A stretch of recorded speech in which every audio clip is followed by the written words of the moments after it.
Hi friends, ಇವತ್ತಿನ Kabini dam ನೀರಿನ ಮಟ್ಟ ಮತ್ತು ಒಳಹರಿವು ಸಂಪೂರ್ಣ ಮಾಹಿತಿಯನ್ನು ನಾವು ತಿಳಿಸುತ್ತೇವೆ. ತುಂಬಾ ಸ್ನೇಹಿತರು ಚಾನೆಲ್ ಅನ್ನು ಸಬ್ಸ್ಕ್ರೈಬ್ ಅನ್ನು ಮಾಡದೆ ವಿಡಿಯೋವನ್ನು ನೋಡುತ್ತಿದ್ದರೆ ದಯವಿಟ್ಟು ಚಾನೆಲ್ ಅನ್ನು ಸಬ್ಸ್ಕ್ರೈಬ್ ಅನ್ನು ಮಾಡಿಕೊಳ್ಳಿ, ವಿಡಿಯೋವನ್ನು ಲೈಕ್ ಮಾಡಿ ಮತ್ತು ಶೇರ್ ಮಾಡಿ.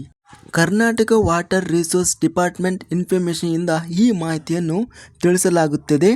ಇವತ್ತಿನ ಕಬಿನಿ ಜಲಾಶಯದ ನೀರಿನ ಮಟ್ಟ ವಿವರಗಳು.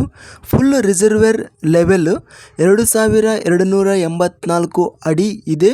ಇಂದು ಪ್ರೆಸೆಂಟ್ ರಿಸರ್ವೇರ್ ಲೆವೆಲ್ 2283.20 ಅಡಿ ಸ್ವಲ್ಪ ಏರಿಕೆ ಆಗಿದೆ. ಕಬಿನಿ ಜಲಾಶಯದ ಗರಿಷ್ಠ ಸಾಮರ್ಥ್ಯ 19.52 TMC ಇದೆ. ಇಂದು ಜಲಾಶಯದ ಸಾಮರ್ಥ್ಯ 19.06 TMCಗೆ ಏರಿಕೆ ಆಗಿದೆ.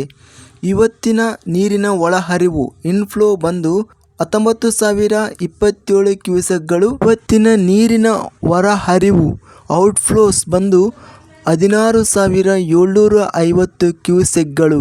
ಕಬಿನಿ ಜಲಾಶಯದ ಒಟ್ಟು 97.28% ನೀರು ಸಂಗ್ರಹಣೆ ಆಗಿದೆ. ಕಬಿನಿ ಜಲಾಶಯದ ನೀರು